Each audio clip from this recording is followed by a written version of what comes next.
अपनी केंद्र की ओर आकर्षित होती है।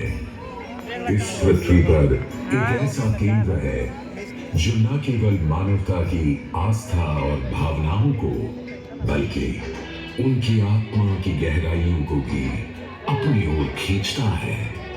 महाकुंभ। क्या है वह शक्ति जो हम सबको एक सूत्र में बांधती है? उत्तर है गंगा।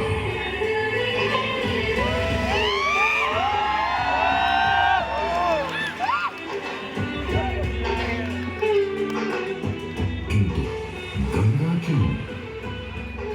क्योंकि गंगा कोई नदी नहीं है, आस्था की अविरल तरल धारा है गंगा। विश्वासों की वाहिनी, संस्कृतियों की सरिता है गंगा।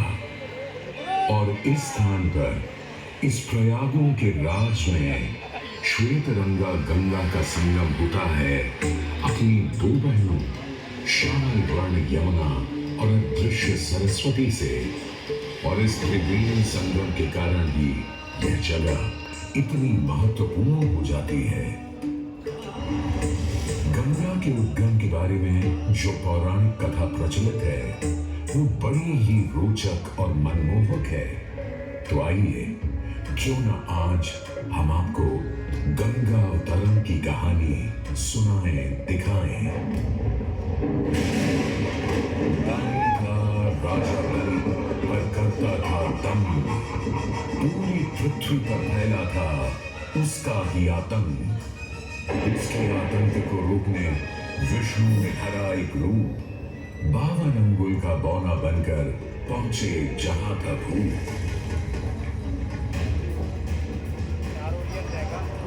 सारे दरबारी बौने ब्राह्मण पर हंसे, पर बलि ने जब उसे दान मांगने को कहा तो उसने कुटिया बनाने को केवल 3 पग भूमि मांगी। पर जब बौने ब्राह्मण ने भूमि नापनी शुरू की तो जैसे भूचाल लिया गया।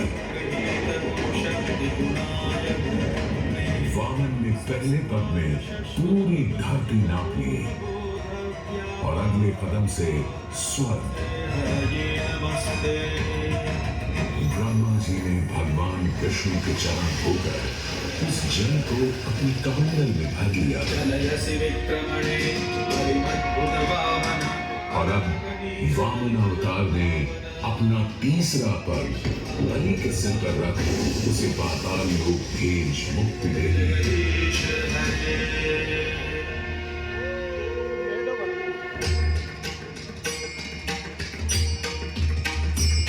स्वर्गलोक में भगवान ब्रह्मा जी ने जब चरणामृत में हाथ डाला तो वहीं से निकल आई चंचल निर्मल धवल गंगा जी।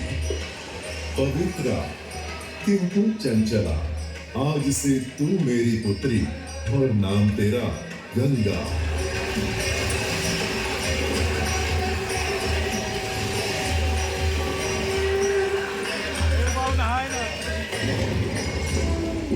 कुछ समय बाद सतयुग में इक्ष्वाकु कुल के सूर्यवंशी राजा सगर ने सारे संसार को जीतने के लिए एक अश्वमेध यज्ञ का संकल्प किया।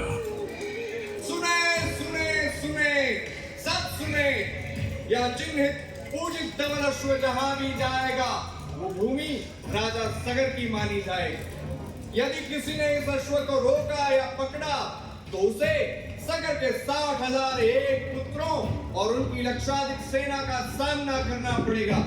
सुने सुने सुने।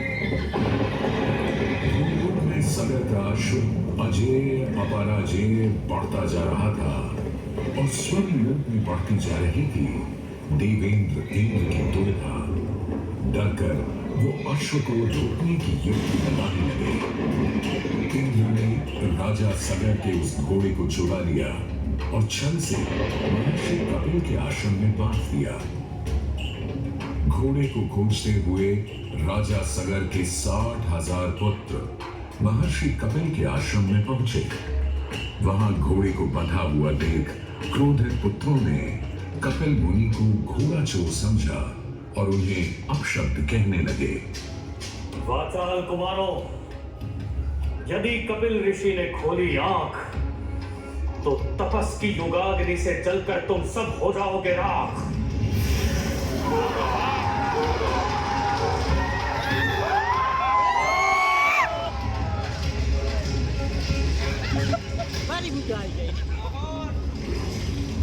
उधर सगर थे चिंतित, न अश्व का पता था न पुत्रों का कोई समाचार। पिता का दुख देख पुत्र अंशुमन चल पड़े खोज पर।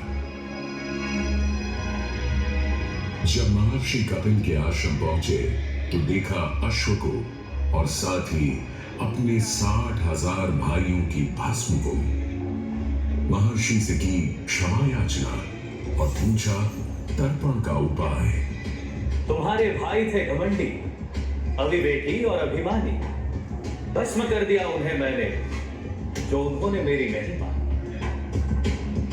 गंगा जल, केवल गंगा जल ही दे सकता है मुक्ति उन्हें, जो भस्म हुए तुम्हारे परिजन।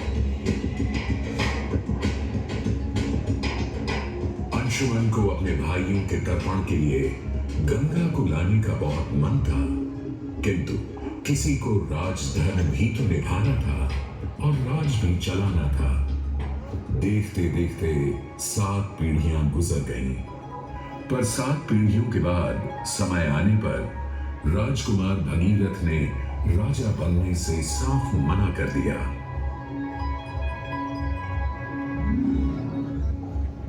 क्षमा कीजिए, क्या ये आवश्यक है कि राजा का बेटा ही राजा बने? मैं पहले तपस्या करूं और फिर ब्रह्मा से गंगा को मांग कर पृथ्वी पर ले आऊं और फिर उनके पावन पवित्र जल से अपने 60,000 पूर्वजों का अर्पण करूं।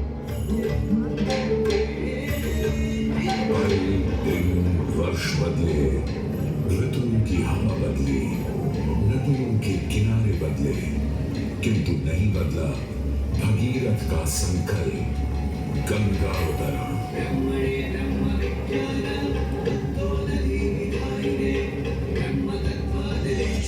पुत्र भगीरथ, हम तुम्हारे तप से प्रसन्न हैं। बताओ क्या आशीर्वाद चाहिए? हे भगवान, मेरे पूर्वज के तर्पण के लिए मुझे आपकी पुत्री गंगा चाहिए।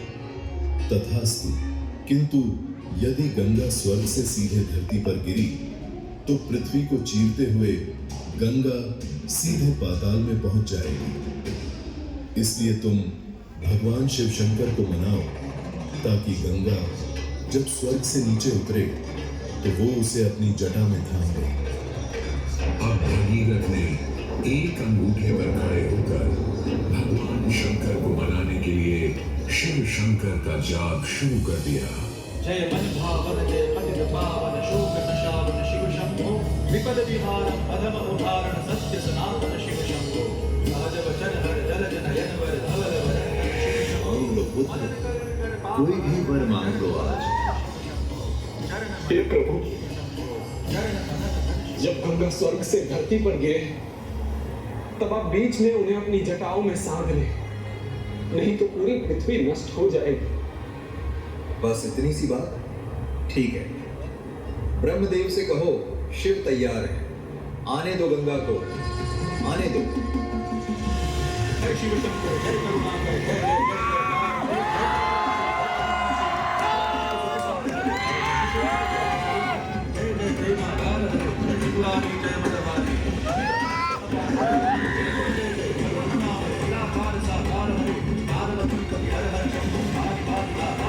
जय रामेश्वर जय नागेश्वर, वैद्यनाथ के तार हरे, मल्लिकार्जुन सोमनाथ जय महाकाल ओंकार हरे, जय महेश्वर जय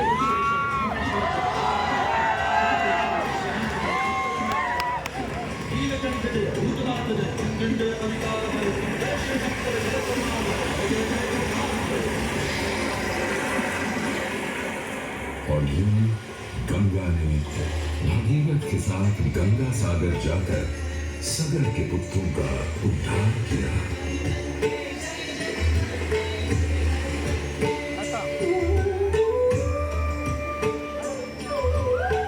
साथ ही वह भारत की सबसे महत्वपूर्ण नदी बन गई, जिसका भारत के जीवन में धार्मिक, आर्थिक, सामाजिक, ऐतिहासिक अभिदान अनंत है। हे मानव गंगे